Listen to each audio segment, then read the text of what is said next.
Hi guys. तो आपका स्वागत है ऑडिट एक्सप्रेस के एकदम नए नए वीडियो में। अच्छा, हाँ, ये जो हम लोग जो ये बैच लिए है ना, तो इसमें क्या है, ये ऑडिट एक्सप्रेस है। ठीक है, ऑडिट एक्सप्रेस का मतलब क्या है कि इसमें फास्ट एंड फास्ट लेकिन एकदम अच्छे से। ठीक है, हम लोग जो भी हम लोगों का चैप्टर्स ऑलरेडी हो गए उसको हम लोग रिवाइज करेंगे। हम लोगों का अभी तक already chapter number 1, chapter number 11, chapter number 2, chapter number 3 ये कंप्लीट हो गया है। अभी ये वाले ऑडिट एक्सप्रेस में हम लोग चैप्टर नंबर 1 और चैप्टर नंबर 11 हम लोग डिस्कस करेंगे। फिर थोड़े दिन बाद चैप्टर नंबर 2 और 3 का रिवीजन हम लोग लेके आएंगे। ठीक है, जैसे जैसे होता है 2 3 का भी ले सकते हैं या फिर सिर्फ चैप्टर नंबर 2 का ले सकते हैं, उस हिसाब से अभी हम लोग चैप्टर नंबर 1 और चैप्टर नंबर 11 का लेंगे। तो स्टार्ट करते हैं। हम लोग ऑडिट में क्या पढ़े थे? ऑडिट का डेफिनेशन क्या है? Audit is an independent examination of the financial information of an entity whether profit oriented और not irrespective of its size और लीगल फॉर्म। और ऑब्जेक्टिव क्या है auditor? To express an opinion on the financial statement. देखिए, अभी अगर questions का पूछे है तो एक तो है ये डेफिनेशन नॉर्मली आता है, 2 नंबर का 3 नंबर का डेफिनेशन आता है, लेकिन डेफिनेशन ऐसे देगा नहीं, मुझे नहीं लगता है। क्योंकि ऐसे अभी क्या कर रहा है कि वो कोशिश कर रहा है कि जो स्टूडेंट है उसका दिमाग लगे। ये है, ये एक रट्टू टोटा जैसा ऐसा आप पर कर लोगे। ठीक है, आप फिर भी पढ़ के जाना। लेकिन ये जो है कि जो भी पर्सन है जो ऑडिट कर रहा है वो कैसे इंश्योर करेगा कि फाइनेंशियल स्टेटमेंट वो मिसलीड नहीं कर रहा है किसी को, ये क्वेश्चन में आ सकता है। ये ऐसा क्वेश्चन है कि ये क्वेश्चन में आ सकता है। ठीक है, इसको आप कैसे करोगे कि इसमें क्या बोला गया है कि पर्सन जो ऑडिट कर रहा है वो कैसे इंश्योर करेगा कि फाइनेंशियल स्टेटमेंट किसी को मिसलीड नहीं कर रहा है। This he can do honestly by satisfying himself. पहले तो खुद को सेटिस्फाई करना पड़ेगा ना। कैसे करेगा कि जो भी अकाउंट ड्रॉ हुआ है वो बुक्स ऑफ अकाउंट्स के जो एंट्री है उसके ऊपर बेस करके हुआ है, और बुक्स ऑफ अकाउंट्स का जो एंट्री है वो supported by sufficient and appropriate audit evidence है, मतलब उसका सपोर्टिंग्स है। मतलब सोचिए कि आप दिखाए हो कि मेरा 100 रुपए का सेल हुआ। ठीक है, तो अगर आप दिखा रहे हो, अगर आप दिखा रहे हो कि मेरा 100 रुपए का सेल हुआ है, 100 रुपए का सेल हुआ है, तो उसका बिल भी तो होगा। बिल नहीं है तो कैश वाउचर्स तो होगा, वो दिखा दो, ये दिखा दो। ठीक है, तो ये है हम लोगों का, ये बोलते हैं। फिर क्या बोलता है कि कोई भी एंट्री जो बुक ऑफ अकाउंट में है वो कंपाइलेशन करने के टाइम पे, मतलब बुक्स ऑफ अकाउंट से जो लेजर बनाना फिर उसका फाइनेंशियल स्टेटमेंट में डालना, वो चीज में एंट्रीज मिस नहीं हुआ। और ऐसा कोई भी अकाउंट ऐसा नहीं है जो कि बुक्स ऑफ अकाउंट्स में है, मतलब ऐसा बुक्स ऑफ अकाउंट्स में नहीं है और फाइनेंशियल स्टेटमेंट में है। ठीक है, मतलब इसमें अभी तक 3 चीजें हुआ कि जो भी अकाउंट ड्रॉ हुआ है वो बुक्स ऑफ अकाउंट्स के एंट्रीज को रेफरेंस में लेके हुआ है, और जो बुक्स ऑफ अकाउंट्स का एंट्रीज है वो उसका supporting sufficient and appropriate audit evidence है उसका। और क्या है कि कोई भी अकाउंट, कोई भी एंट्रीज ऐसा नहीं है कि बुक्स ऑफ अकाउंट में है लेकिन फाइनेंशियल स्टेटमेंट नहीं है, और फाइनेंशियल स्टेटमेंट है लेकिन बुक्स ऑफ अकाउंट्स में नहीं है। दूसरा क्या है कि जो इंफॉर्मेशन है इन द फाइनेंशियल स्टेटमेंट वो क्लियर और अनएम्बिगुअस है। एंड अनएम्बिगुअस मतलब क्या? कोई अलग मीनिंग नहीं दिखा रहा है। ठीक है, जैसा है वैसा ही दिखा रहा है। Financial amounts are properly classified, describe and disclose in conformity with AS. मतलब जो भी फाइनेंशियल अमाउंट्स है, जो भी फाइनेंशियल स्टेटमेंट में अमाउंट्स है, वो प्रॉपर क्लासिफिकेशन एंड डिस्क्रिप्शन उसका हुआ है। ठीक है, एज पर ए। और जो स्टेटमेंट्स ऑफ अकाउंट्स है वो प्रेजेंट करते हैं ट्रू एंड फेयर व्यू को। ठीक है, तो क्या क्या है? अकाउंट जो ड्रॉ हुआ है वो with reference to the books of account, जो entries in books of account है वो supported by sufficient appropriate audit evidence है। None of the entries in books of accounts has been omitted in the process of compilation, and nothing which is not in books of accounts has found place in statement. और information in the financial statement है वो clear and unambiguous है. The financial statement numbers are properly classified, described and disclosed in conformity with it. और जो statement of account है वो true and fair view दिखाता है। ठीक है, मैं अभी एक चीज को बार बार मतलब बहुत ज्यादा इससे नहीं करूंगा डिटेल में, क्योंकि मैं ऑलरेडी पढ़ा चुका हूँ ये। तो आपको अगर डिटेल में पढ़ना हो तो आप मेरे चैनल पे जाइए, तो उसका प्रॉपर वीडियोस है। इनहेरेंट लिमिटेशन में टोटल 5 लिमिटेशन है। Nature of financial reporting, nature of auditing procedure, ये क्वेश्चंस में आ सकता है कि इनहेरेंट, ये बहुत इंपॉर्टेंट क्वेश्चंस है, नॉर्मली क्वेश्चंस में आता है। इसमें क्या बोला गया है कि इनहेरेंट लिमिटेशन क्या है। हाँ, एमसीक्यू के लिए ऐसा हो सकता है कि ये चीजों को लेके ये प्रैक्टिकल लिमिटेशन बोल दिया कि प्रैक्टिकल लिमिटेशन क्या है। एमसीक्यू में बहुत चीजें बोल दिया कि सैम्पलिंग है न तेन है न तेन है, तो आपको ये सारे एमसीक्यू भी देखना पड़ेगा। ठीक है। इनहेरेंट लिमिटेशन में क्या है कि nature of financial reporting, nature of auditing procedure, ये एक ऑडिट नहीं है, इन्वेस्टिगेशन नहीं है। Relevance and timeliness of the information में डिक्रीज आ सकता है, और फ्यूचर इवेंट्स, कोई भी future events make a significant doubt on entities as going concern. Financial reporting mainly ये पांचों में से मेनली है दो चीजें, मतलब जो चीजें जो उसमें बहुत सारे पॉइंट्स है। नेचर ऑफ फाइनेंशियल रिपोर्टिंग और nature of auditing procedure. Nature of financial reporting में क्या है कि जो भी जजमेंट है ऑफ मैनेजमेंट, वो अनसर्टेनिटी इन्वॉल्व करता है ऑब्वियसली। जो मैनेजमेंट का रिस्पॉन्सिबिलिटी क्या है, आप चैप्टर नंबर 11 में पढ़े होंगे। मैनेजमेंट का रिस्पॉन्सिबिलिटी है टू मेंटेन फाइनेंशियल स्टेटमेंट। ठीक है, टू प्रिपेयर फाइनेंशियल स्टेटमेंट और to maintain internal control as necessary for the preparation of financial statement. लेकिन जो इंटरनल कंट्रोल, उसका भी तो खुद का ओन लिमिटेशन है ना, चैप्टर नंबर 3। ठीक है। Nature of auditing procedure. Nature of auditing procedure में प्रैक्टिकल लिमिटेशन क्या है, सैम्पलिंग। ये एमसीक्यू पॉइंट है। Practical limitation sampling. Legal limitation क्या है, मैनेजमेंट ऐसा हो ही सकता है कि मैनेजमेंट, पहले बात तो मैनेजमेंट का फोर्स नहीं कर सकते इन्फॉर्मेशन देने के लिए। वो उसका अगर मन चाहे तो वो ऐसा भी कर सकते हैं कि वो इन्फॉर्मेशन ही। Management commits sophisticated and organised fraud. Management sophisticated और ऑर्गेनाइज्ड फ्रॉड कमिट करता है। Fake transaction with related parties, मतलब अगर मैनेजमेंट चाहे तो ऑब्वियसली वो फेक ट्रांजेक्शन रिलेटेड पार्टी के साथ कर सकता है, क्योंकि आप बेच भी अपने अपने आप को ही बेच रहे हो, मतलब खुद के एंटिटीज को। ठीक, ये इन्वेस्टिगेशन नहीं है ऑब्वियसली। डिक्रीज इन, मतलब जो भी इंफॉर्मेशन है उसका रिलेवेंस और टाइमलीनेस में डिक्रीज आ सकता है कि वो इंफॉर्मेशन अभी रिलेवेंट है नहीं। और कोई भी फ्यूचर में जैसे नेचुरल कैलेमिटी हो गया, टेररिस्ट अटैक हो गया, कुछ भी हो गया, वो डाउट क्रिएट कर सकता है एंटिटीज गोइंग कंडीशन में। ठीक है। हाँ, ये एमसीक्यू का पार्ट है, ये एमसीक्यू का पॉइंट है।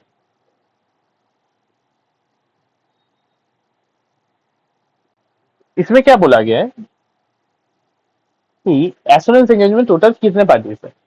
टोटल 3 पार्टी है, practitioner, responsible party, internet user. Total कितने पार्टी है, 3 party, practitioner, responsible party, internet user. Practitioner मतलब जो प्रोवाइड, मतलब जो एश्योरेंस प्रोवाइड करता है। रिस्पॉन्सिबल पार्टी मतलब जिसका रिस्पॉन्सिबिलिटी है कि वो prepare suitable criteria for the preparation of suitable criteria और for home assurance is taken. ठीक है। तो ये एश्योरेंस एंगेजमेंट है, engagement in which practitioner draws and design to enhance the confidence of the internet user about outcome and of evaluation या फिर management measurement of subject matter according to suitable criteria. ठीक है। ये आप पढ़ के जाना हिस्टोरिकल फाइनेंशियल इंफॉर्मेशन और प्रोस्पेक्टिव फाइनेंशियल इंफॉर्मेशन। ये अभी रिसेंट के क्वेश्चंस में भी आया है, तो आप एक बार पढ़ के जाना। एक बार रिसेंट में क्वेश्चंस आ गया है तो नॉर्मली ऐसा एक चांस है कि ये नहीं आ सकता है फिर से, पता अभी रिसेंट में नहीं आएगा, लेकिन फिर भी आप पढ़ के जाना। ठीक है। हिस्टोरिकल फाइनेंशियल इंफॉर्मेशन में टोटल 2 एश्योरेंस आप दे सकते हो, रीजनेबल एश्योरेंस और लिमिटेड एश्योरेंस। और प्रोस्पेक्टिव फाइनेंशियल इंफॉर्मेशन में एक ही एश्योरेंस नॉर्मली दिया जाता है कि वो है मॉडरेट एश्योरेंस। ये है रीजनल एश्योरेंस और लिमिटेड। रीजनल एश्योरेंस में हाई लेवल ऑफ एश्योरेंस दिया जाता है, limited assurance normally comparatively low level of assurance दिया जाता है। एक्सटेंसिव प्रोसीजर परफॉर्म किया, ये फ्यू प्रोसीजर, ये सारे आप पढ़ सकते हो। हाँ, एडवांटेजेस ऑफ ऑडिट क्या है, ये क्वेश्चन पे आ सकते हैं। एडवांटेजेस ऑफ ऑडिट बहुत सारे हैं, लेकिन आप अगर ऐसे पॉइंट करके लिखोगे ना तो अच्छा होगा। ये मैनेजमेंट को हेल्प करता है फॉर डिटेक्शन ऑफ फ्रॉड और एरर। एग्जाम मतलब इंटरनल कंट्रोल को एग्जामिन करने में और डेफिशिएंसी डिटेक्ट करने में हेल्प करता है। एम्प्लॉयज का मोरल चेक रखता है। बैंक व फाइनेंशियल इंफॉर्मेशन का, फाइनेंशियल इंस्टीट्यूशन का, on the basis of audited financial statement they will examine creditworthiness. To impose tax liability to government का है to impose tax liability to provide grant या फिर subsidy.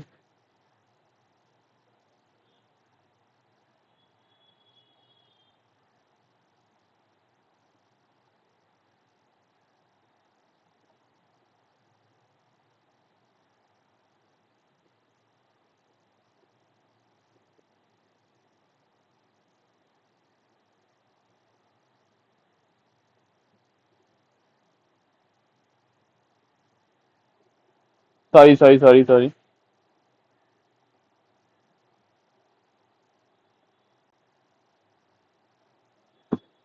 ठीक है।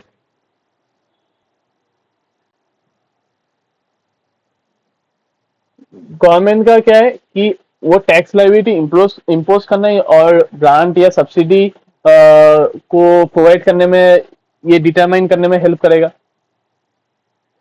शेयर होल्डर का क्या है कि they need an independent mechanism to examine the fairness of the financial information. ठीक है, शेयर होल्डर क्या है, ये एक इंडिपेंडेंट मैकेनिज्म, मतलब ऑब्वियसली उसको चाहिए होता है कि to examine the fairness of the financial information. ठीक है, तो ये सारे तो मैनेजमेंट का क्या है, डिटेक्शन ऑफ फ्रॉड और examination of internal control, employees का moral check on employees. Bank और फाइनेंशियल इंफॉर्मेशन, फाइनेंशियल इंस्टीट्यूशन का क्या है कि on the basis of auditor they will examine the credit worthiness, तो उस हिसाब से लोन या फिर कुछ भी देगा। गवर्नमेंट का क्या है कि टैक्स लायबिलिटी और ग्रांट और सब्सिडी प्रोवाइड करने में उसको चाहिए होता है, और दे नीड एन शेयर होल्डर एक इंडिपेंडेंट मैकेनिज्म चाहिए कि भाई फाइनेंशियल इंफॉर्मेशन जो भी है वो प्रॉपरली है कि नहीं। टाइप्स ऑफ ऑडिट में क्या है कि मैंडेटरी और वॉलेंटरी। ठीक है, मैंडेटरी में क्या है, statutory audit, internal audit, cost audit, tax audit. और वॉलेंटरी में क्या है, forensic audit, audit of firm, energy audit, environment audit और मैनेजमेंट ऑडिट। ठीक है, टोटल दो तरीके के ऑडिट है, मैंडेटरी ऑडिट और वॉलेंटरी ऑडिट। जिसमें क्या है, मैंडेटरी में क्या है, स्टैट्यूटरी ऑडिट, इंटरनल ऑडिट हो गया, कॉस्ट ऑडिट हो गया, टैक्स ऑडिट हो गया। और वॉलेंटरी में forensic audit, audit of firm, कोई भी जो भी ऑडिट मतलब मैंडेटरी नहीं है। स्कोप ऑफ ऑडिट ये क्वेश्चंस में आ सकता है, ये एमसीक्यू में भी आ सकता है कि ये सारे स्कोप ऑफ ऑडिट में है कि नहीं, विद इन द स्कोप है या नहीं। ठीक है, cover all aspect of the financial statement. दूसरा क्या है, check reliability and sufficiency of the information. किस किस का, supporting documents, accounting system, internal control. और क्या बोला है, ऑडिटर विल मेक इंक्वायरी, मतलब अगर उस हिसाब से ऑडिटर को इंक्वायरी भी करना है। और ensure proper disclosure of the financial statement as per statutory requirement. ठीक है, इंश्योर करो proper disclosure of the financial information.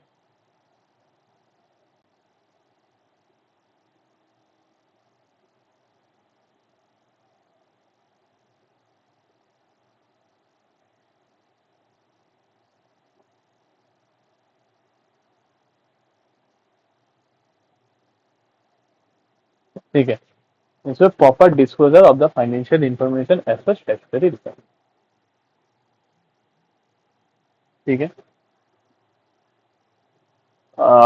तो विद इन द स्कोप क्या, cover all aspect of the financial statement, check reliability and sufficiency of information, supporting documents, accounting system, internal control और auditor will make inquiry.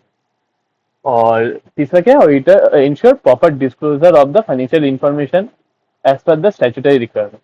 ठीक है, और outside the scope क्या है, not expected to perform any work outside the scope, auditor will not check the authentication of document, functioning of machinery, structure of the building.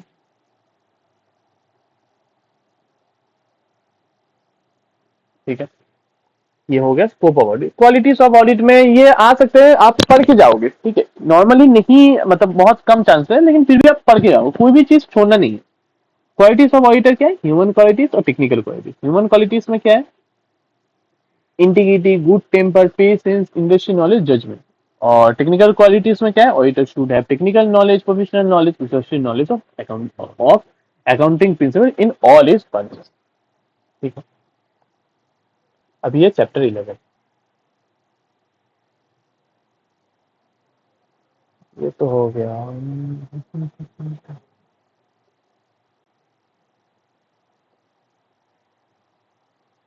Chapter 11 ये एक important chapter है, इसमें बहुत सारे क्वेश्चन। ठीक है, एथिक्स का मीनिंग क्या है, ये है एमसीक्यू।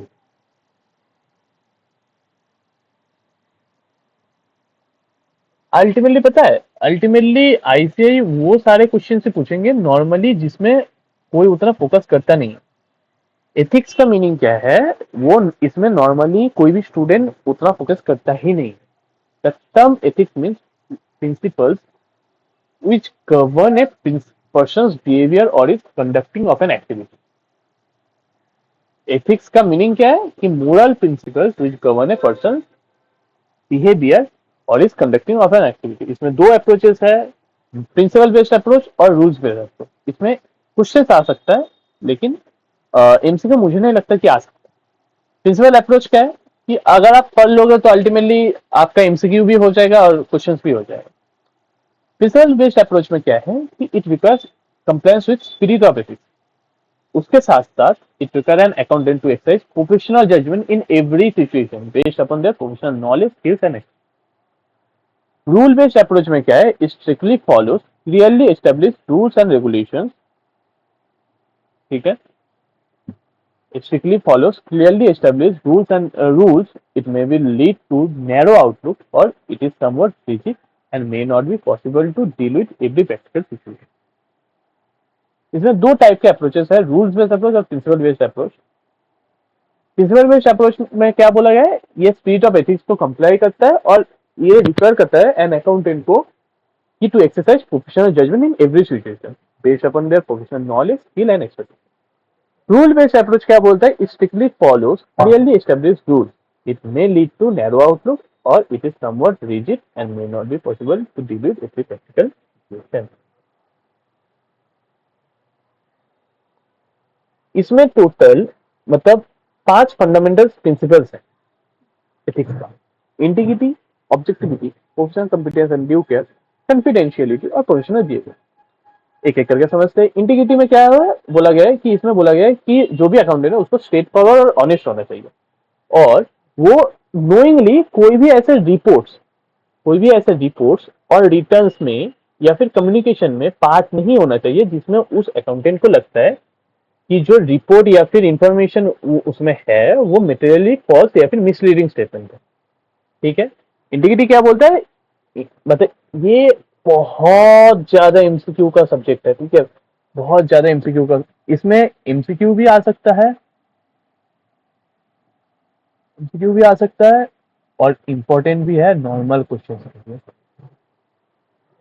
जैसे कि वो आपको क्वेश्चन दे ही सकता है कि इंटीग्रिटी क्या बोलता है। ठीक है, इंटीग्रिटी बोलता है कि अकाउंटेंट को स्ट्रेट फॉरवर्ड और ऑनेस्ट होना चाहिए और कोई भी अकाउंटेंट ऐसा नहीं होना चाहिए कि वो नोइंगली पार्ट हो रहा है कोई भी रिपोर्ट, रिटर्न या कम्युनिकेशन में जिसमें जो इंफॉर्मेशन है वो मटेरियली फॉल्स और मिसलीडिंग स्टेटमेंट को फॉलो करता है, मतलब उसमें कंटेन है।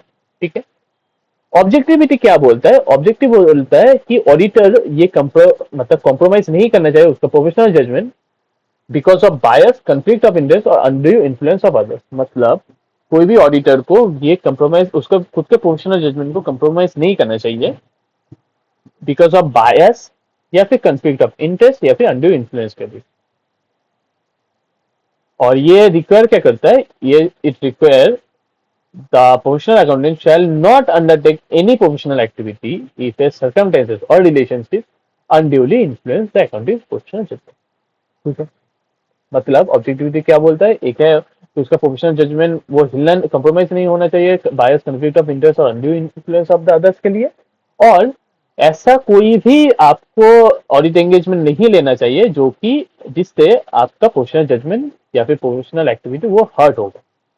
ठीक है, professional competence and due care क्या बोलता है कि कोई भी अकाउंटेंट को, प्रोफेशनल अकाउंटेंट को वो सेम लेवल का प्रोफेशनल नॉलेज और स्किल एक्वायर करना चाहिए जिससे वो जो क्लाइंट का काम कर रहा है वो कंपिटेंट प्रोफेशनल सर्विस अप्लाई कर, मतलब उसका प्रॉपर सर्विस मिले। ऐसा नहीं कि आपके पास स्किल नहीं है लेकिन फिर भी आप उसको मतलब उसका आप सर्विस कॉन्टेक्ट कर रहे हो कि भाई हाँ मैं कर दूंगा। ठीक है,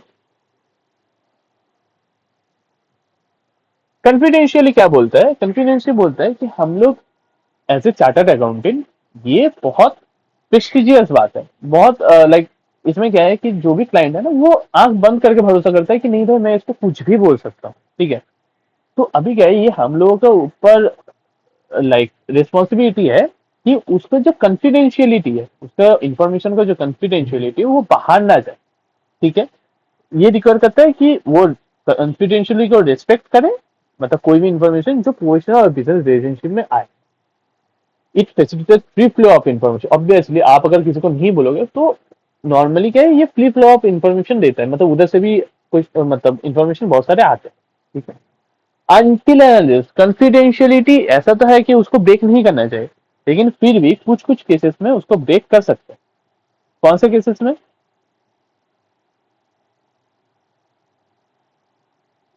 जैसे कि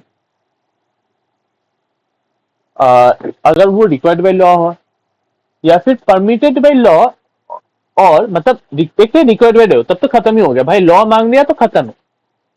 या फिर मतलब लॉ बोला कि हाँ दे सकते हो, और क्लाइंट भी बोला कि हाँ दे दो कोई भी इंफॉर्मेशन, और ये प्रोफेशनल ड्यूटी या फिर राइट है to disclose when not prohibited by law. मतलब जब ऐसा नहीं बोला गया लॉ पे कि आप दे ही नहीं सकते, तो अगर ऐसा कुछ हुआ जो कि जो प्रोफेशनल अकाउंटेंट या फिर ऑडिटर है उसको लगा कि देना चाहिए इंफॉर्मेशन, तो वो इंफॉर्मेशन दे सकता है, कॉन्फिडेंशियलिटी ब्रेक कर सकता है।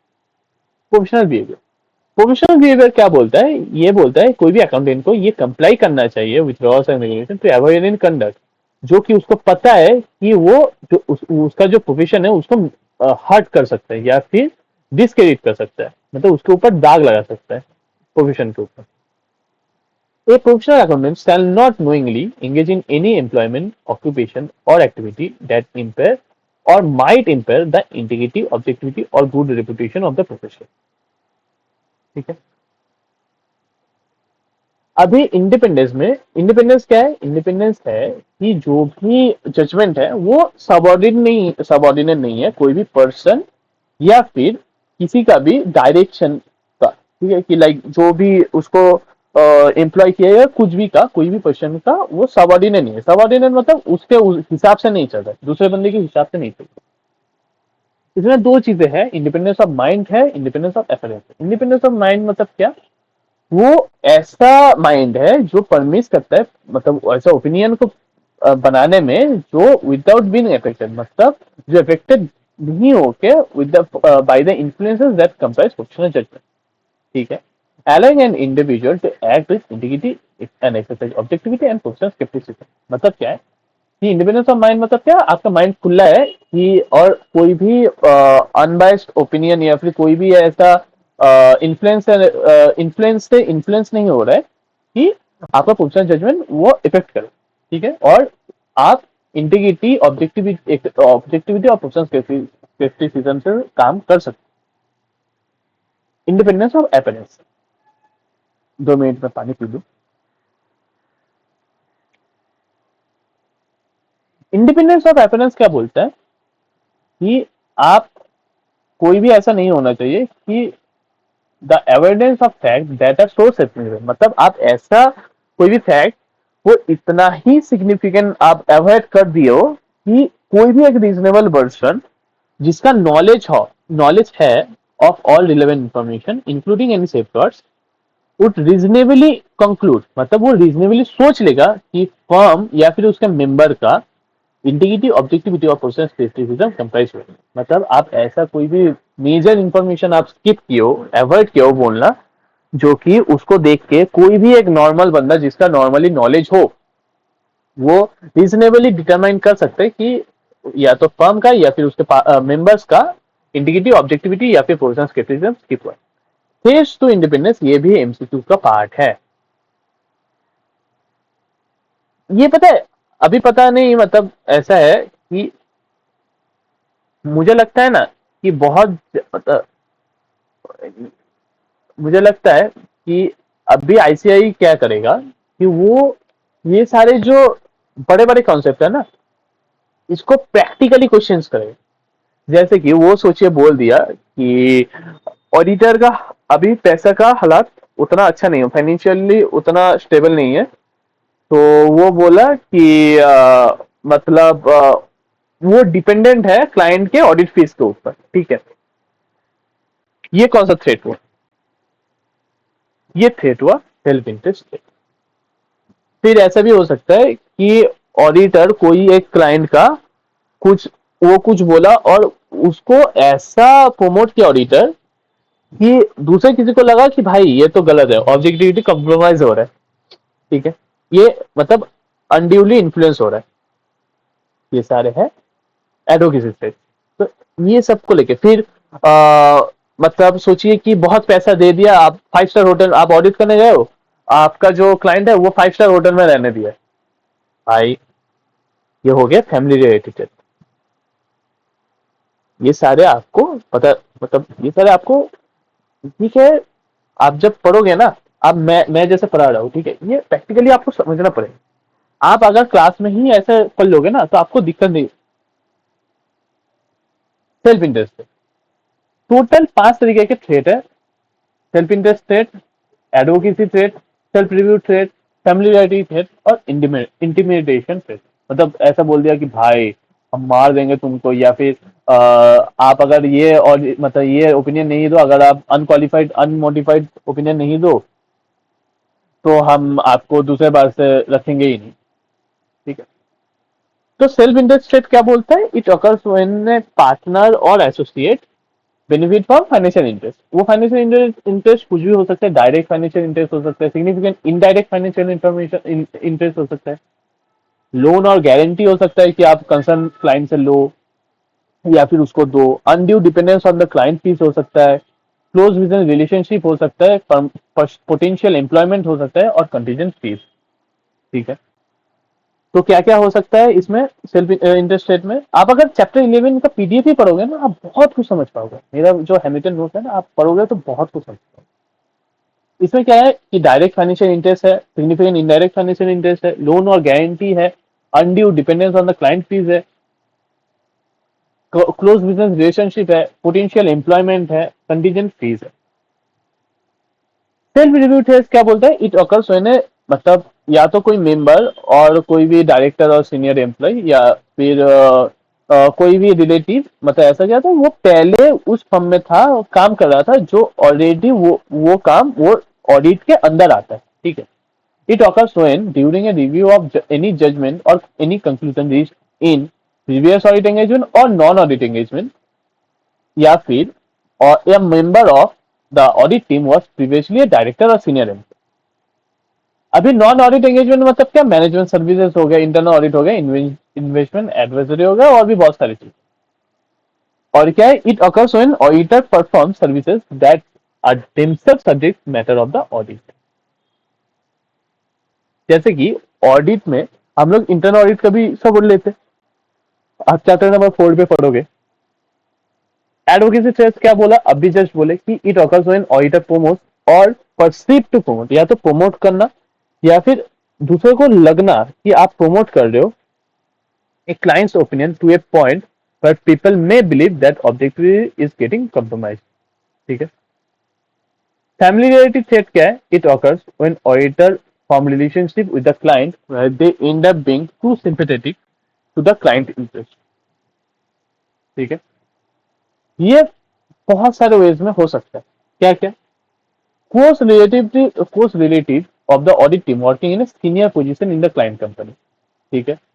या फिर former partner of the audit firm is being a director or senior employee of the client, या फिर लॉन्ग एसोसिएशन, मतलब बहुत दिन से उसी का ऑडिट करते जा रहे हैं, या फिर एक्सेप्टेंस ऑफ सिग्निफिकेंट गिफ्ट और hospitality from the client company its director और इज एम्प्लॉय, ठीक है। फैमिली थ्रेट क्या बोलता है? It occurs when auditor form relationship with the client where they end up being too sympathetic to the client's interest. This can occur in many ways, बहुत सारे veg में हो सकता है। या तो कोई क्लोज रिलेटिव हुआ और ऑडिटिंग वो जो सीनियर पोजीशन में काम कर रहा है, फॉर्मर पार्टनर हुआ, लॉन्ग एसोसिएशन वो बहुत दिन से काम कर रहा है, और एक्सेप्टेंस ऑफ सिग्निफिकेंट गिफ्ट और हॉस्पिटलिटी। इंटिमिडेशन ट्रेट क्या है कि वो जो क्लाइंट है वो बोल रहा है कि भाई अगर आप ये ओपिनियन नहीं दिए तो हम आपको निकाल देंगे, या फिर प्रेशर कर रहा है कि आप काम कम करो तो अल्टीमेटली ऑडिट फीस कम करने के लिए फिर या फिर आपके ऊपर केस कर देंगे। ठीक है, ये है इंटिमिडेशन थ्रेट।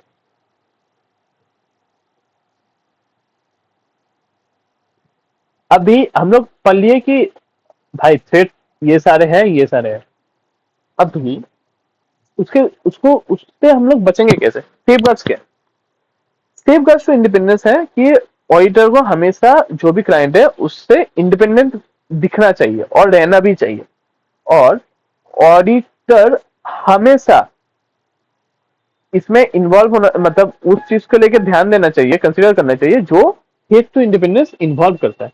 और अगर वो थ्रेट टू इंडिपेंडेंस रहा तो ऑडिटर को या तो वो काम से ही मना कर दो, या फिर वो थ्रेट को एलिमिनेट करो, या फिर रिड्यूस कर दो एक एक्सेप्टेबल लेवल पे, या फिर उस काम को ही मना कर दो कि भाई मैं ये काम ही नहीं करूंगा, या फिर एलिमिनेट कर दो थ्रेट को, या फिर रिड्यूस कर दो टू एन एक्सेप्टेबल लेवल।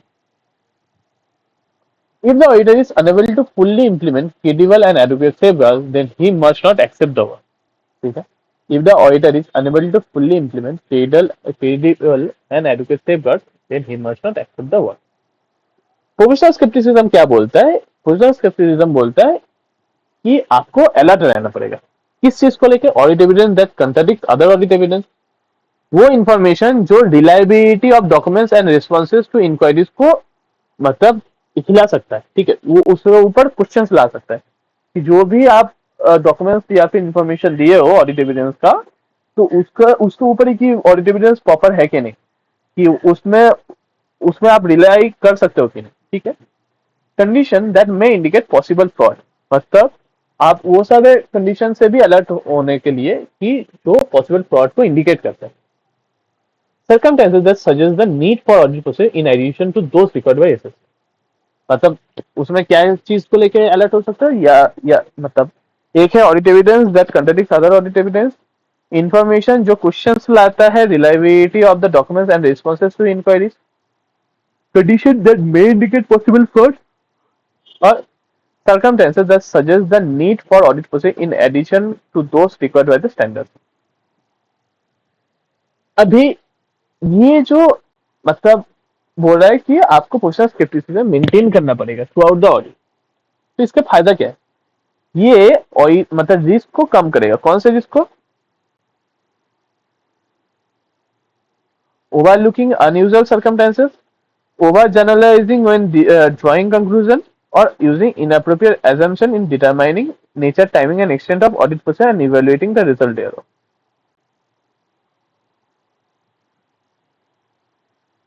तो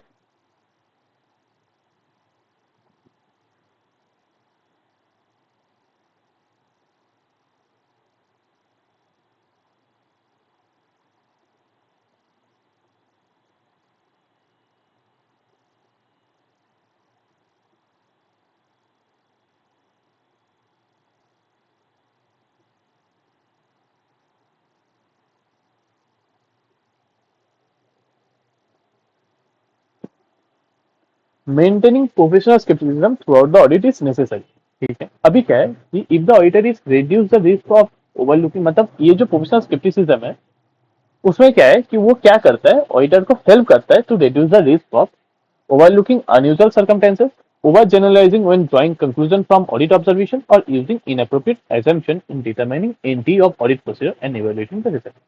मतलब ये जो प्रोफेशनल स्केप्टिसिज्म है वो क्या हेल्प करता है? एक तो है जो अनयूजुअल सर्कमस्टेंसेस है उसको ओवरलुक ना करे, उससे हेल्प करता है। फिर क्या है, आप ओवर जनरल एक जनरलाइज, ठीक है, आप मतलब आपको पता है कि हाँ ठीक है, मेरे को अगर 100 चीजें देखना है उसमें 70 अगर मेरे को प्रॉपर लगा तो नॉर्मली बहुत ज्यादा चांसेस है 30 भी प्रॉपर होगा। लेकिन फिर भी आप ओवर जनरलाइज नहीं करो कि 30 के 30 छोड़ दिया। भाई 30 में आप 30 देख लो, 15 देख लो। ठीक है, और क्या है, using inappropriate assumption in determining कितना आपको ऑडिट प्रोसीजर परफॉर्म करना, nature, timing and extent of audit procedure and evaluating the result. ये प्रोफेशनल स्केप्टिसिज्म, पता है ये इंपॉर्टेंट पार्ट है, ये बहुत बार क्वेश्चन उसका है। ये एमसीक्यू में पता नहीं मतलब आ सकता है कि नहीं, लेकिन नॉर्मल क्वेश्चंस में आ सकता है और आया भी है बहुत बार।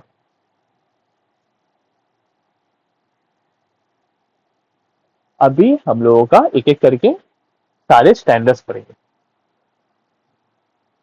हम लोग का थ्योरी पार्ट देख लिया, हम लोग एमसीक्यू भी डिस्कस कर लिए कि कौन कौन से जगह है वहां पे एमसीक्यू आ सकता है। ठीक है, अभी इसे 210, इस देखिए इसे 210 एक ऐसा है ना कि अगर आईसीआई चाहे, मुझे पता नहीं क्यों आईसीआई नहीं करता है, अगर आईसीआई चाहे तो इसे 210 को लेके बहुत सारे ना प्रैक्टिकल क्वेश्चंस ला सकते हैं।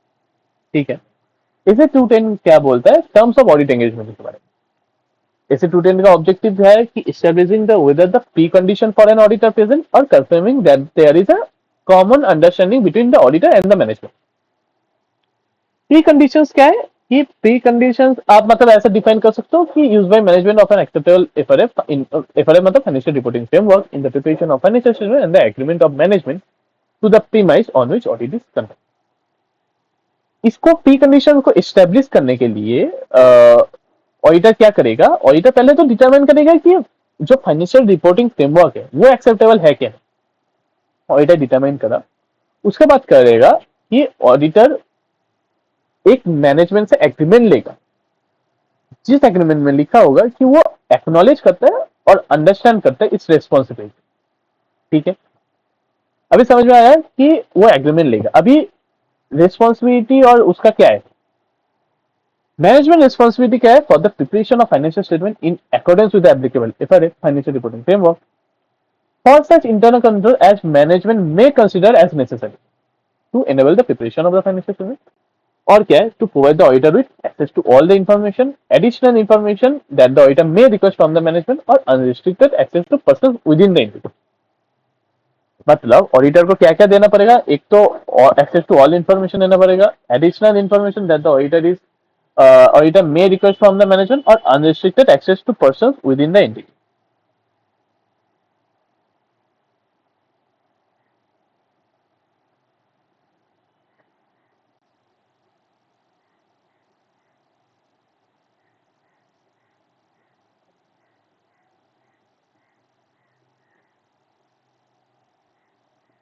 ठीक है,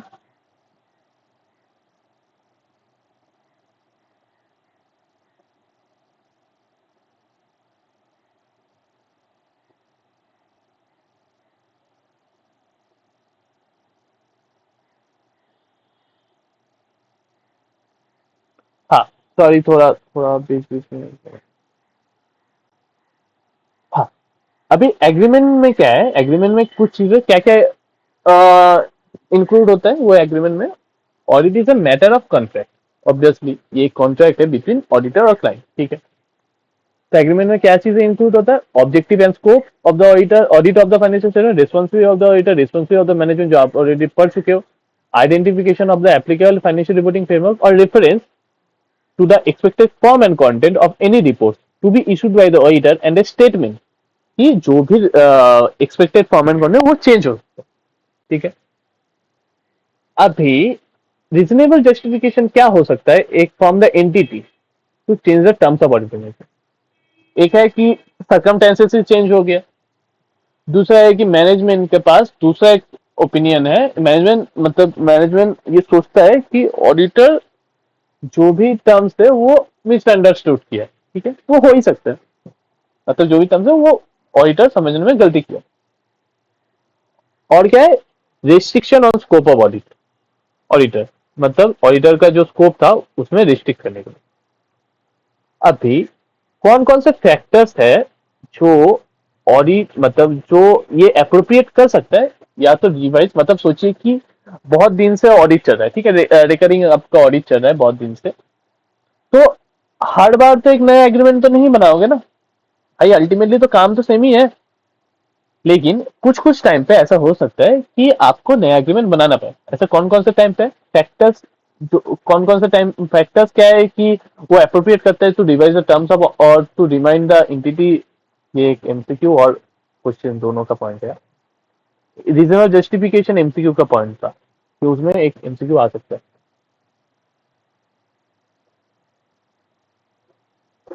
इसमें क्वेश्चन इसलिए आ सकता है क्योंकि फैक्टर्स में ऑलरेडी क्वेश्चंस आ चुके हैं पास्ट में। तो इस ये क्या है, कि आपको ये फ्लो चार्ट आपको याद रखना पड़ेगा। Indication that the entity misunderstood the scope and reasonable justification from the entity में क्या था कि ऑडिटर गलत सोचा है, गलत समझा है स्कोप और ऑब्जेक्टिव को लेकर। लेकिन इसमें फैक्टर्स क्या है कि ऑडिटर के हिसाब से वो सारे फैक्टर्स क्या है जिसमें ऑडिटर को लगता है कि terms of auditing engagement change हो सकता है। Indication that the entity misunderstood the scope and objective मतलब क्या, सोचिए कि एंटिटी बोल रहा है कि एग्रीमेंट तो लिखा था कि आप इंटरनल ऑडिट और ऑडिट दोनों करोगे, मतलब एग्रीमेंट में लिखा था कि ऑडिट, लेकिन वो सोच रहा है कि इंटरनल ऑडिट भी और स्टैट्यूटरी दोनों ऑडिट करोगे, तो ऐसा तो नहीं है ना। फिर क्या एक चेंज इन, मतलब सीनियर मैनेजमेंट के टाइम पे रिसेंट चेंज होगा, ए recent change in senior management या फिर लीगल और रेगुलेटरी रिक्वायरमेंट, और सिग्निफिकेंट चेंज इन ओनरशिप या फिर नेचर और साइज ऑफ द एंटिटी। मतलब क्या है, indication that the entity misunderstood the scope and objective, change in senior management and legal और रेगुलेटरी रिक्वायरमेंट्स। और क्या है, मतलब इसमें आप ए चेंज इन, मतलब आप अगर चेंज इन में हो तो ए चेंज इन सीनियर मैनेजमेंट और ए चेंज इन लीगल और रेगुलेटरी, तो आपका टोटल 3 पॉइंट हो गया। फिर क्या a significant change in ownership, a significant change in nature और साइज ऑफ द एंटिटीज। मैं ये फ्लोचार्ट बनाई हूँ ताकि आप लोगों को सुविधा हो ये समझने में और याद रखने में। अगर सोचिए कि अगर रीजनेबल जस्टिफिकेशन हुआ तब क्या, और अगर आपको रिव्यू या फिर रिलेटेड सर्विस मतलब उससे कम आप एश्योरेंस दे रहे हो तब क्या। In order to avoid the confusing the reader, the report or the related service would not include reference to दो चीजें, मतलब दो चीजों का रेफरेंस नहीं देना हो। किस चीज का, एक है ओरिजिनल ऑडिट एंगेजमेंट, भाई मैं ओरिजिनल ऑडिट एंगेजमेंट जब वो नहीं हो रहा है तो मैं फालतू का रेफरेंस क्यों दूं? और क्या है, एनी प्रोसीजर, कोई भी प्रोसीजर जो ओरिजिनल ऑडिट एंगेजमेंट में परफॉर्म किया गया। हाँ, लेकिन इधर एक एक्सेप्शन है। अगर सोचिए कोई भी प्रोसीजर ऐसा हुआ कि मेरा दूसरा जो एंगेजमेंट हुआ, रिलेटेड सर्विस हुआ, जैसे सोचिए कि वाउचिंग, वाउचिंग नॉर्मली कोई भी ऑडिट कर रहे हो वाउचिंग होता ही है। तो अभी क्या है कि आप अगर वो जो दूसरा जो एंगेजमेंट है उसमें भी आपका वाउचिंग लगा तो मैं दूसरी बार वाउचिंग क्यों करूं ना। ठीक है, तो ये वाउचिंग मतलब क्या कि आप अपना बिल्स ले रहे हो और जो भी उसका रजिस्टर है या टैली है कुछ भी है, जो भी अकाउंटिंग जहां पे भी किया है तो उसमें आप देख रहे हो कि प्रॉपर अकाउंटिंग किया गया है कि नहीं, प्रॉपर एंट्रीज पास किया गया है कि नहीं। ठीक है,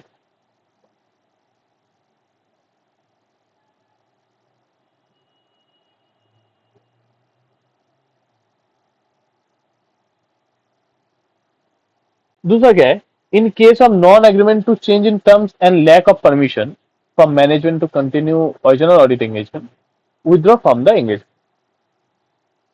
Determine whether there is any obligation to report the circumstances to other parties such as TCWG, owners or regulators. मतलब क्या है कि अगर नॉन एग्रीमेंट हुआ तो एक चेंज इन टर्म्स ऑफ या चेंज इन टर्म्स या फिर लैक ऑफ परमिशन हुआ from the management to continue original audit engagement, तो दो चीजें करना है। एक तो पहले तो आप विड्रॉ करो, ठीक है कि भाई मेरे को अगर टर्म से चेंज कर दो, मेरे को काम ही नहीं करने दे रहे हो तो भाई मैं चला जा रहा हूँ, मैं काहे का ऑडिट करूंगा। ठीक है, और डिटरमाइन करो कि ऐसा कोई ऑब्लिगेशन है क्या रिपोर्ट करने का to other parties such as TCWG, owners या फिर मतलब जो रेगुलेटरी पार्टी है वो। एसक्यूसी 1, एसक्यूसी 1 और एसी 220 मतलब दोनों लाइक इंटरलिंक्ड है, जैसे कि एसक्यूसी 1 के ऊपर बेस करके एसी 220। एसक्यूसी 1 क्या रखता है, वो क्वालिटी कंट्रोल रखता है, मतलब वो क्या है, स्टैंडर्ड्स ऑफ क्वालिटी कंट्रोल। उसमें क्या है कि फर्म का क्वालिटी कंट्रोल मेंटेन हो रहा है कि नहीं, कैसे मेंटेन हो, वो सारे लेके बात किए। उसमें टोटल 6 एलिमेंट है। Human resource, ethical requirements, acceptance and continuance of client relationship, leadership responsibilities for quality within the firm, monitoring और engagement performance। ठीक है, क्या क्या है, human resource, ethical requirements, acceptance and continuance of client relationship, leadership responsibility, monitoring और engagement performance। एक करके समझते, आप मुझे इंस्टा पे फॉलो कर सकते हो, ठीक है, मेरा डिस्क्रिप्शन में लिंक होगा, आप इंस्टा में फॉलो कर सकते हो। मैं छोटे छोटे में लाइक थोड़ा फनी एग्जांपल्स थे आपका, बहुत सारे ऐसे मैं कवर कर रहा हूँ। ठीक है, आप चाहो तो फॉलो कर सकते हो। फनी एग्जांपल्स है, बहुत सारे रियल लाइफ एग्जांपल्स है, फनी एग्जांपल्स आप देख सकते हो। The firm should establish policies and procedures to provide with reasonable assurance that it has sufficient personnel किस चीज के लिए? With the capabilities competence and commitment to ethical principles and regulatory and legal requirement and to enable the firm और the engagement partner to issue depots that are appropriate. मतलब क्या बोला गया है? जो भी सफिशिएंट पर्सन है वो कैपेबल है, कमिटमेंट कम्पिटेंस है उसका और कमिटमेंट है टू एथिकल प्रिंसिपल और रेगुलेटरी और लीगल रिक्वायरमेंट, और टू एनेबल द फर्म, जो सफिशिएंट पर्सन है वो क्या है? टू एनेबल द फर्म और the engagement partner to issue depots that are appropriate in the circumstance.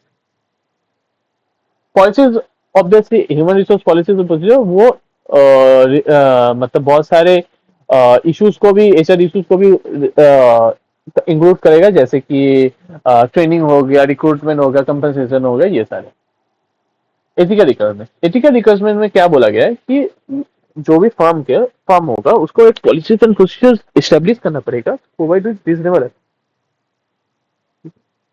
अब लोगों को अगर कुछ फास्ट लगे तो आप कमेंट में बोल सकते हो, ठीक है। एथिकल रिक्वायरमेंट्स क्या बोलता है? The firm should establish policies and procedure to provide with reasonable assurance that the firm and its personnel, including expert, network firm, and personnel, comply with relevant ethical requirements contained in the Code of Ethics issued by ICAI। अभी code of ethics वो establish करता है fundamental principles को, आप जो अभी just पढ़े, ठीक है। इसमें और एक चीज इंक्लूड होगा, इंडिपेंडेंस। इंडिपेंडेंस ऑलरेडी आप पढ़ चुके हो, ठीक है। Such policies and procedures should enable the firm to communicate independence requirements to its personnel। मतलब दो चीजें, जो पॉलिसीज एंड प्रोसीजर है वो क्या कम्युनिकेट करने चाहिए? देखिए, इंडिपेंडेंस रिक्वायरमेंट्स को, और क्या? Identify and evaluate circumstances that and relationship that create threats to independence, ठीक है। और अगर रिलेशनशिप आपको आइडेंटिफाई हो गया तो आप एप्रोप्रिएट एक्शन लो और या फिर विथड्रॉ कर लो। ये नॉर्मल सा बात है, ये तो हर चीज में होता है। एटलीस्ट एनुअली, हाँ ये है एमसीक्यू का पॉइंट, ये है एमसीक्यू का पॉइंट। ये बोलता है एटलीस्ट एनुअली, मतलब मिनिमल एनुअली फर्म को एक रिटेन कंफर्मेशन लेना चाहिए। ये भी एक एमसीक्यू का पॉइंट है, रिटेन कंफर्मेशन लेना चाहिए on the complaints of independence from all firm personal, ठीक है। Acceptance and continuance of client relationship, इसे क्या बोला गया है कि फर्म बिफोर एक्सेप्टिंग, मतलब कोई भी फर्म को अगर आपको एंगेजमेंट किसी भी क्लाइंट का लेना है, सॉरी, ये इसमें क्या बोला गया है कि फर्म मतलब अगर कोई भी फर्म अगर उसको एंगेज, मतलब बिफोर एक्सेप्टिंग एन एंगेजमेंट उसको वाइटल इंफॉर्मेशन लेना होता है क्लाइंट का, ठीक है। क्लाइंट का वाइटल इंफॉर्मेशन लेना होता है। ये क्या करता है? It helps the firm to decide about integrity of the client, competence to perform engagement. Competence में क्या है? टाइम, रिसोर्स या फिर कैपेबिलिटीज का क्या, and compliance with ethical requirement. तो वाइटल इंफॉर्मेशन लेने का हम लोगों का पर्पस क्या है? It helps the firm to details about, firm to decide about, ये एमसीक्यू का पॉइंट है, वाइटल इंफॉर्मेशन, ठीक है। ये क्या है? Indicator of the kind, competence including capabilities, time and resources to perform engagement and complies with ethical requirements. Complies with ethical requirements. ठीक है। अभी इंटीग्रिटी ऑफ क्लाइंट के लाइक कुछ एग्जांपल्स है।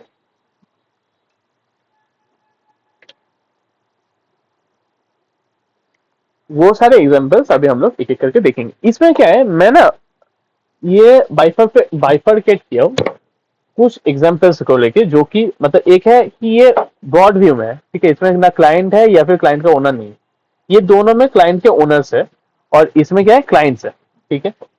तो क्या आपको अल्टीमेटली जब आप एग्जाम देने जाओगे ना, तो आपको बहुत ज्यादा दिमाग नहीं लगाना पड़ेगा। ऐसे बाइफरकेट कर दिए तो आपको आसानी होगा आपको समझने में और याद रखने में, ठीक है। फर्स्ट एग्जांपल क्या है, मतलब एक इंफॉर्मेशन क्या हुआ है कि reason for the propose appointment of the firm and non requirement of the reappointment of the previous firm. मतलब सोचिए कि 5 साल का टेन्योर है, 5 साल के बाद कूलिंग पीरियड स्टार्ट होता है, 5 साल के बाद सोचिए कि 5 साल में थर्ड साल ही, मतलब हर साल तो ऑडिटर को अपॉइंट करना पड़ता है, थर्ड साल ऑडिटर को अपॉइंट नहीं किया गया, तो वो क्यों नहीं किया गया, वो भी तो देखने का। ठीक है, आप बोल रहे हो कि अपॉइंट नहीं है, ठीक है कोई बात नहीं, लेकिन आप क्यों नहीं है अपॉइंट कर रहे, उसका भी तो एक कारण होगा ना। या हो सकता है कि उस ऑडिटर को कुछ ऐसा पता चल गया था जो कि अगर वो निकल जाता तो प्रॉब्लम हो जाता, अगर वो दूसरे साल में वो रिपोर्ट कर देता तो। Reason for the appointment of propose appointment of the firm and non reappointment of the period firm. Client's principal owner की मैनेजर और रिलेटेड पर्सन और टीसीडब्ल्यूजी में क्या है कि identify and business reputation, identify and business reputation. और क्या है attitude of the client's principal owner, मतलब एटीट्यूड क्या है प्रिंसिपल ओनर का टुवर्ड्स इज बिजनेस हो गया, कोई भी चीज को लेकर। फिर क्या है नीच जो क्लाइंट का जो ऑपरेशन है उसका नेचर क्या है, इंक्लूडिंग बिजनेस ऑपरेशन। और क्या है विद द क्लाइंट, क्लाइंट क्या एग्रेसिवली कंसर्न्ड है to maintaining the firm's fees as low as possible, मतलब क्लाइंट क्या बहुत ज्यादा कंसर्न है क्या कि भाई फीस जितना कम हो सके उतना कम करो। और क्या है indication of an inappropriate limitation of work, indication किस चीज का, इनअप्रोप्रिएट लिमिटेशन ऑफ वर्क का। ठीक है, और indication that the client might be involve in money laundering और other criminal activities.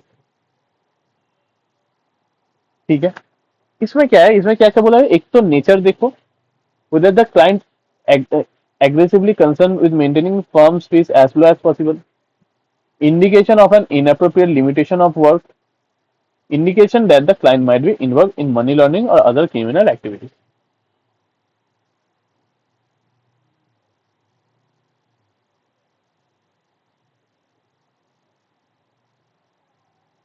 Leadership responsibility, ये एक इंपॉर्टेंट है, मैं पिछले में भी मार्क किया था क्या, ये एक ऐसा क्वेश्चन है कि इधर क्वेश्चन आ सकता है। ठीक है, और इधर ऑलरेडी क्वेश्चन आ चुका है, ये एमसीक्यू का भी क्वेश्चन है।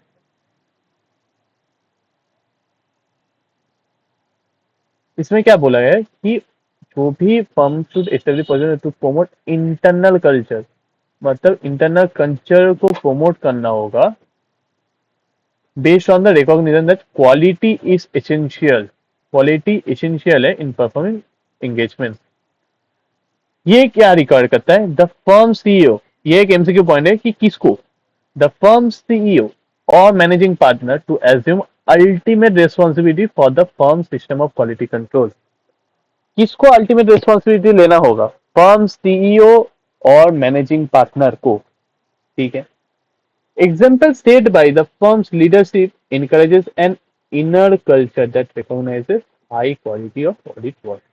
ठीक है, तो इसमें क्या बोला गया है लीडरशिप रिस्पॉन्सिबिलिटी में कि जो भी फर्म सीईओ या फिर की मैनेजर उसको अल्टीमेट रिस्पॉन्सिबिलिटी लेना पड़ेगा कि हाई क्वालिटी ऑफ वर्क को लेकर। ठीक है, और example set by firm's leadership encourages an inner culture that recognizes high quality of audit work।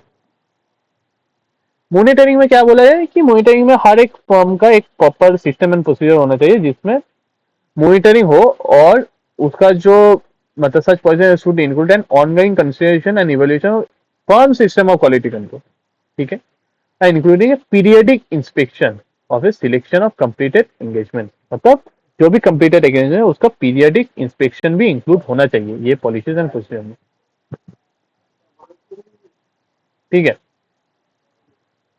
Engagement performance, ये सी ब्रेड it is an important question, question not question, ये एमसीक्यू ले भी काम कर सकता है, कंसिस्टेंसी कैसे अचीव होगा, और प्रैक्टिकल क्वेश्चन में भी केस स्टडी में भी आ सकता है।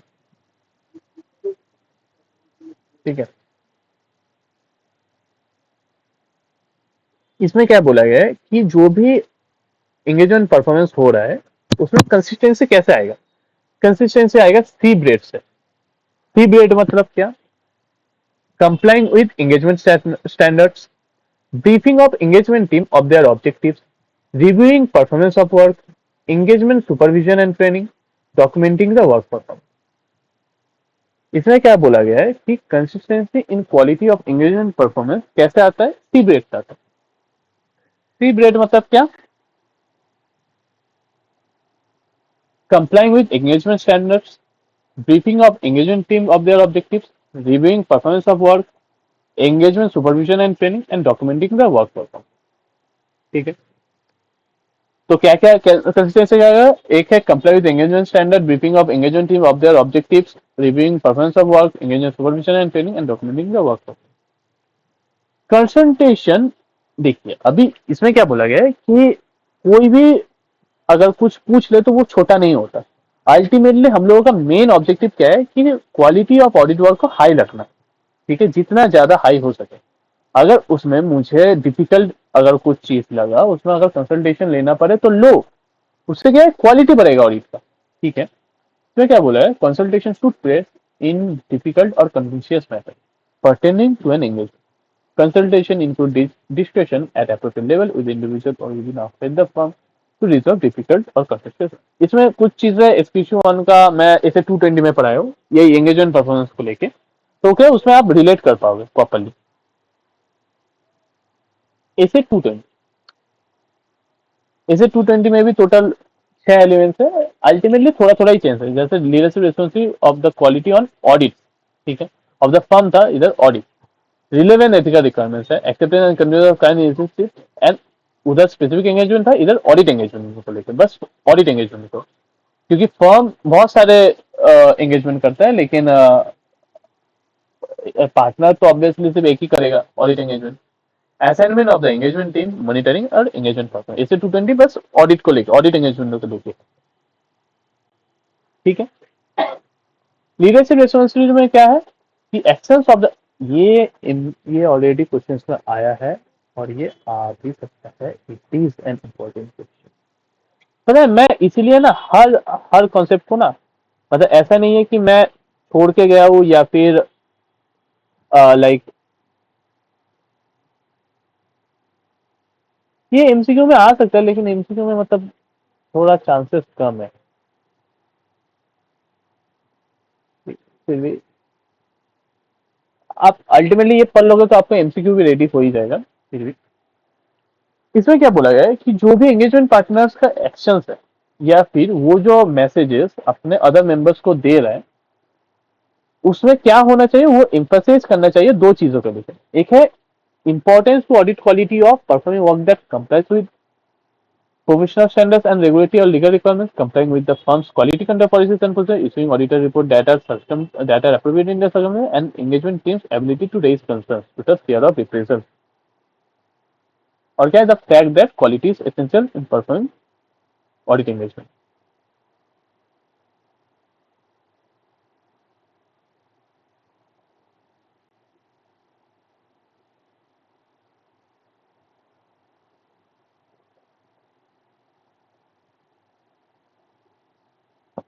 ठीक है,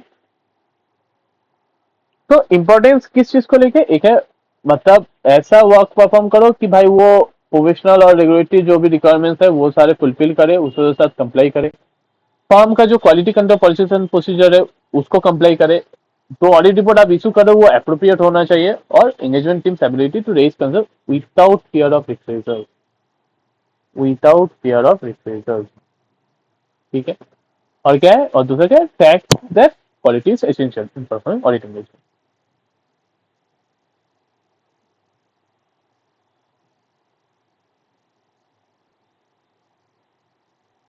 रिलेवेंट एथिकल रिक्वायरमेंट उसमें भी सेम है कि आइडेंटिफाई थ्रेट टू इंडिपेंडेंस और रिपोर्ट करो to relevant person within the firm,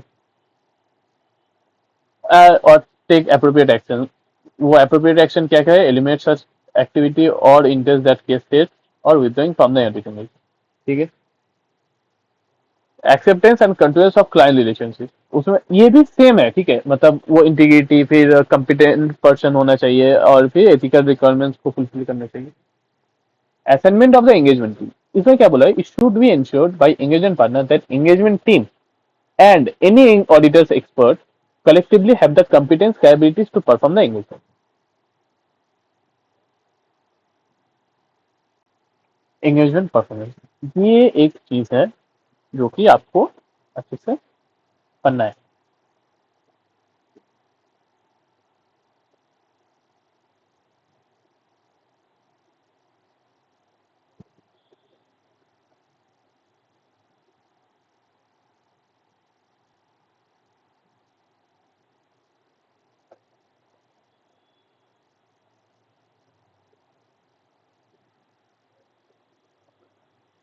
engagement partner उसका रिस्पॉन्सिबिलिटी है, क्या है? Engagement partner has the responsibility for DSP. DSP मतलब क्या? Direction, supervision and performance of the audit engage. उसके साथ साथ जो भी ऑडिट रिपोर्ट आप इशू कर रहे हो वो अप्रोप्रिएट होना चाहिए। Review of audit documentation before issue, मतलब जो भी आप ऑडिट डॉक्यूमेंटेशन कर रहे हो तो उसको रिव्यू करो कि वो प्रॉपरली है क्या नहीं, और अगर ऐसा कोई डिफिकल्ट मैटर आया तो उसमें अप्रोप्रिएट कंसल्टेशन लेना। ये है और एंगेजमेंट पार्टनर का रिस्पॉन्सिबिलिटी। ये क्वेश्चन पे आ सकता है, ये क्वेश्चन में आ सकता है एंगेजमेंट पार्टनर का रिस्पॉन्सिबिलिटी क्या है। ये एमसीक्यू में भी आ सकता है कि कोई भी एक चीज पकड़ के बोल ले कि भाई इसमें से बोलो कि एंगेजमेंट पार्टनर का रिस्पॉन्सिबिलिटी। तो क्या क्या है रिस्पॉन्सिबिलिटी? एक है DSP of the audit engagement, मतलब direction, supervision and performance. Review करो ऑडिट डॉक्यूमेंटेशन को before issue the audit report. Audit report जो भी होना चाहिए वो अप्रोप्रिएट होना चाहिए और अप्रोप्रिएट कंसल्टेशन लो। ठीक है। एंगेजमेंट क्वालिटी कंट्रोल रिव्यू, हाँ ये एमसीक्यू आ सकता है। एमसीक्यू भी आएगा, मतलब आ सकता है, और क्वेश्चन तो आ ही सकता है।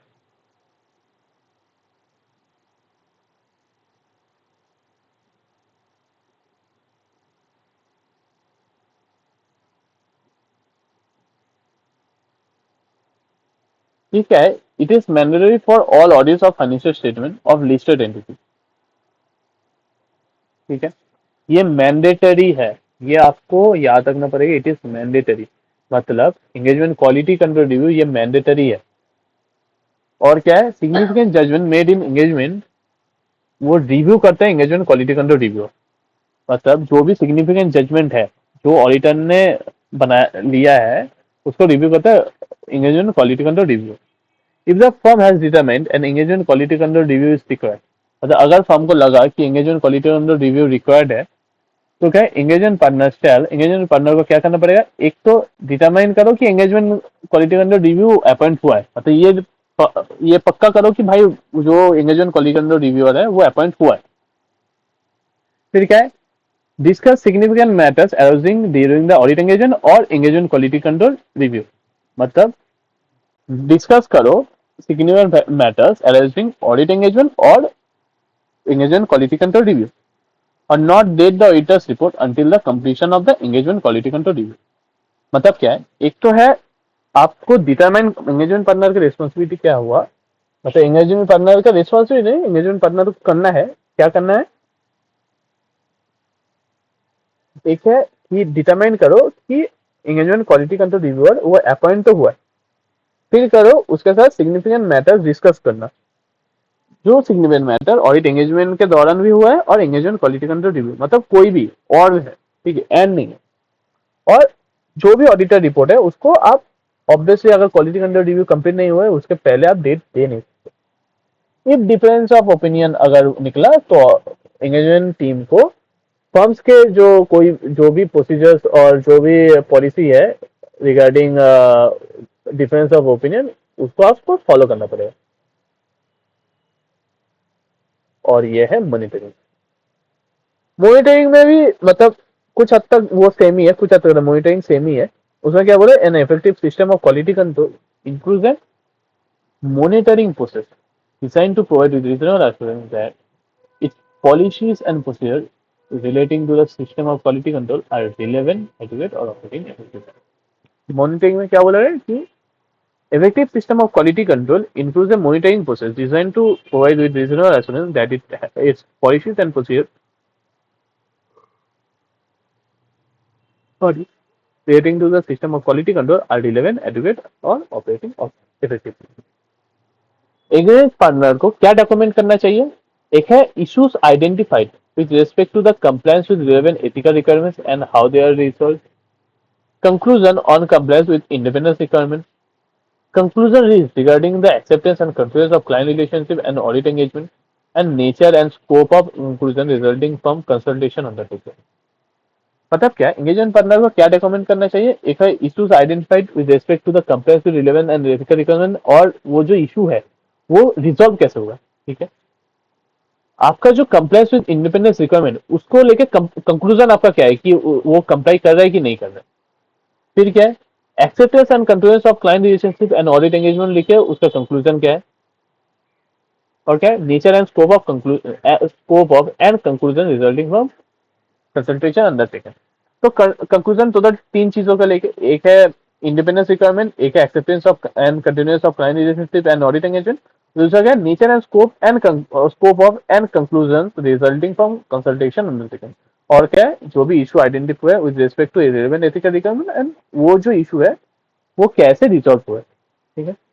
तो आज का क्लास यहीं तक समाप्त हुआ हम लोगों का। आज ठीक है, चैप्टर नंबर 1, चैप्टर नंबर 11 हम लोग डिस्कस किए।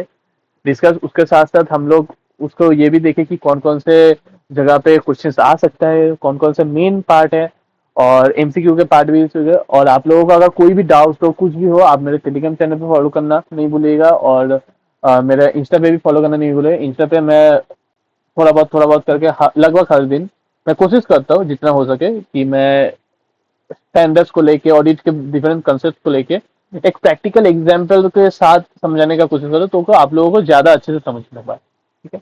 बाय।